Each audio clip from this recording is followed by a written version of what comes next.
Alex Jones on the GCN Radio Network.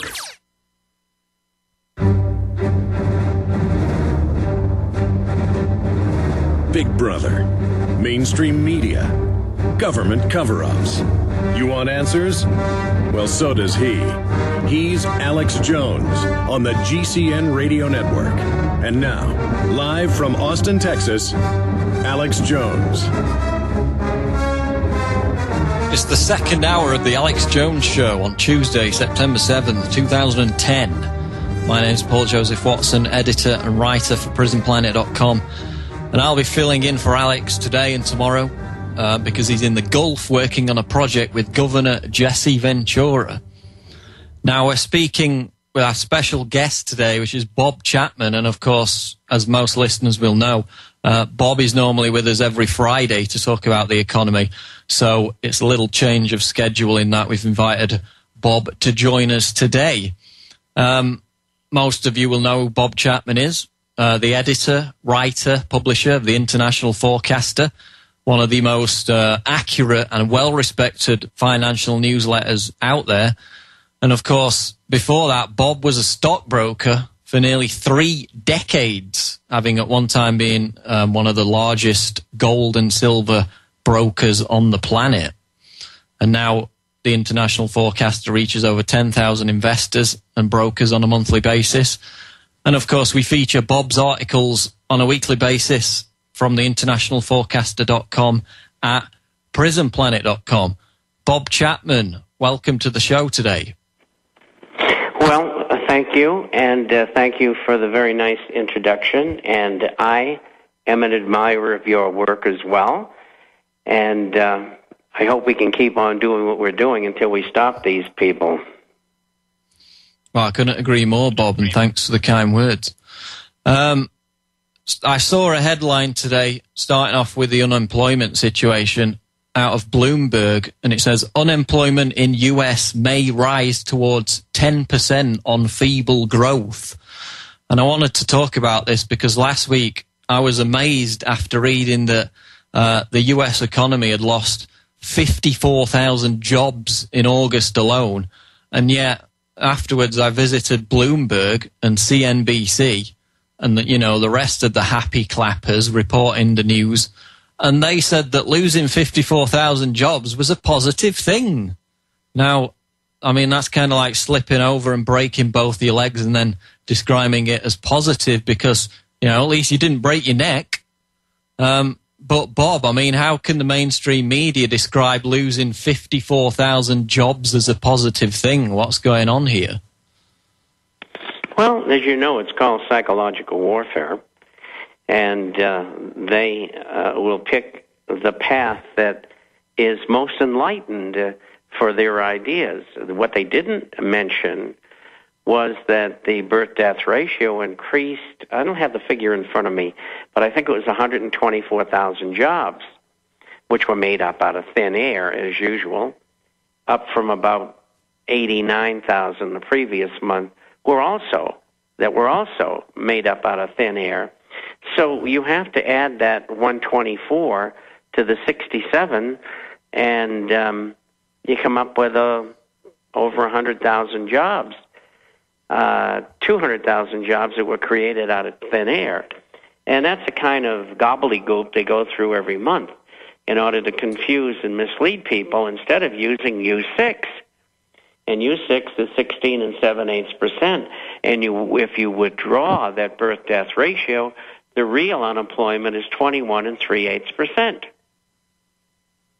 Right, that's what I was going to go on to say, because back during the time of the Great Depression, wasn't it the case that the unemployment figure was more accurately calculated, which is why unemployment got to 16% in 1931. So now you're saying that with the accurate figure taken into account, the unemployment rate is actually already over 21%. Is that true?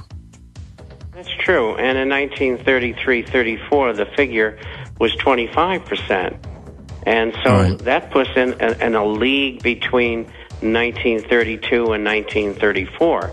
And I might add, after spending lots of money, the increase in the GDP budget was 45%. We'll be This back. is Alex Jones with 5 good reasons you should consider buying a solar power generator. Number 1, new climate legislation could easily double or triple your electric bill. Number 2, our new energy czar wants to control how much power your electric company allows you to have. It's true. Total government control of electricity in the name of smart grid technology is coming. Number 3, in some areas of the country, the power grid is dangerously overloaded. And now, new socialist legislation is only compounding the problem. Number 4, dangerous weather is always a threat to local grids. Every year, thousands of families lose their power from weather-related outages. Number 5, a solar power generator provides powerful backup insurance and peace of mind. Folks, I really believe in the solar power generators offered by Solutions from Science, one of my oldest sponsors. You can get more information at www.mysolarbackup.com. That's mysolarbackup.com. Remember, the government doesn't own the sun, so go to mysolarbackup.com or call 1-877-327-0365. Listen up, friends. This is Alex Jones with key information. The mainstream media is now admitting that we're going into a depression. Don't be dependent on the government for you and your family. You need to get your own supply of high-quality storable foods from efoodsdirect.com. They're the best company out there, the longest continually operating, with a ton of great food to choose from. It's all fresh, made on a monthly basis, not some old cruddy food they're selling you like some of the other guys. Try their new evacuation pack, a 2-week supply of delicious, easy-to-fix food. It comes with all the equipment you need to prepare it. With open talk of a strike on Iran in the next 3 months, the crisis in the Gulf, and possible evacuations, get yourself and your family ready today. The place to go is efoodsdirect.com. Go to their website online right now, efoodsdirect.com/Alex, or call 800-409-5633. Again, on the web, efoodsdirect.com/Alex, or give them a call at 800-409-5633. When you're out on the road, the last place you want to be is on the road. But if the unfortunate happens, you'll be glad you were wearing diamond gussets. There's a place down in Tennessee where they make blue diamond gusset jeans. They so pride in every stitch, guarantee you love the way they fit. They put a diamond gusset in the crotch where you need it most. Blue diamond gussets got it, others don't. We turn jeans inside out. Diamond gusset jeans. Made in the USA with unparalleled quality. Our Defender motorcycle jeans combine gusset comfort with Kevlar protection, so you can ride all day with confidence. Order yours at gusset.com. Diamond gusset jeans got it, others don't.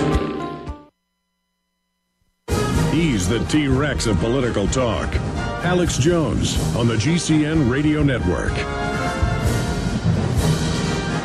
It's the Alex Jones Show with me, Paul Joseph Watson, filling in for Alex. And we're talking with Bob Chapman, noted economist and former stockbroker. And Bob was talking about the real unemployment figure. The official unemployment figure from the Labour Department is 9.6%. Bob was pointing out that once you factor in the figures that they hide, it's actually up around 21% unemployment in America, which outstrips the 16% of 1931 and is fast approaching the 25% of 1933. We're talking Great Depression levels. Now, Bob, just finishing off on this, as far as I understand it, when the Labour Department announces those official job numbers, is it the case that they don't even count the people who have stopped looking for work, which is a giant proportion of people? And that's why many people see these job figures as a joke. And in fact, the more insightful economic commentators actually say that whenever the Labour Department announces that figure, you can take it and double it to get the real unemployment figure. Is that what's going on at the moment? Well, ballpark-wise, they're right, but that figure of discouraged workers is included in U6, along with those who are forced to take part-time employment and those who are no longer receiving a check from the state for unemployment. And so it is officially 16 7/8%. But those figures are Mickey Mouse too.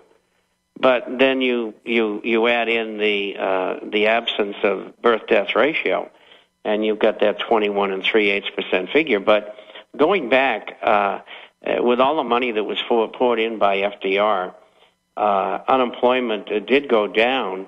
But in 1939, it was 17.4%, and in 1940, it was 16.2%. So with all the money that was spent, some headway was made on a temporary basis over, we'll say, a 5-year period, but they still hadn't gotten out of the Depression. And the only reason that they did is they arranged for another war. And that's why we had the Second World War. And we're facing the same thing today. They are not addressing the underlying problems. They're just throwing money at it, so to speak. Right, and now we've got Paul Krugman saying that we're basically in a 1938 situation where to recover this massive unemployment crisis, we're going to need something on the scale of another war. So they're now coming out and saying that we need a massive crisis to shift the attention away from this unemployment crisis, and that's going to take the form of a war. So it's amazing how, we're repeating the very same historical path that we took in the 1930s. And we've done that over and over again. This is nothing new. If you go back into history, it's all there. And I've been saying that for some time. In fact, I predicted 9/11 and the conflicts in Iraq and Afghanistan based upon that. And I was very, very close, knowing that I had to back into the information, because I certainly don't have any connections in the Council on Foreign Relations or the Trilateral Commission of the Bilderberger Group. And Paul Krugman evidently is backing into it as well, because I don't know that he's privy to that information either. No, I mean, that's exactly right. I mean, he's basically just repeating what people like Salente and you have been saying for years, and that's what a lot of the mainstream economists are now doing. I see on, CNBC and Bloomberg, they're just repeating what us so-called doomsayers have been saying for years. So, I mean, nothing new under the sun. The US dollar, now, you posted an article on the internationalforecaster.com called The Reckless Mess Created by the Fed. And in that article, you talk about the effect of QE2, this fresh round of money printing that the Federal Reserve is about to embark on.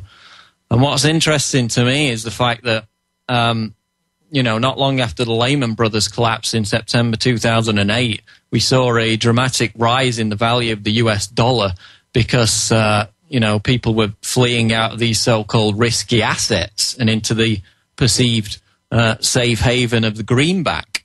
And this has pretty much, stayed true up until the last few months, when I've noticed, and other economic writers have also noted the trend, is that now when good news about the US economy comes out, the dollar goes down. And when bad news about the US economy comes out, or bad news in general worldwide about the economy, the dollar also goes down. So now the greenback seems to not be thriving on this threat of a double-dip recession. Certainly apart from today, the euro's been climbing again against the dollar for the past 2 or 3 months. So is this the start of this massive collapse in the US dollar that many people have been talking about? Or is this just a temporary decline in the dollar? I mean, where do you see it heading in the short term? Well, I think you have to go back to the Wall Street and banking titans, if you may. It was a year ago in October that they started to go long the dollar and short the euro, and I couldn't figure out what they were up to. And finally, it jogged my head in February or March. Aha, this is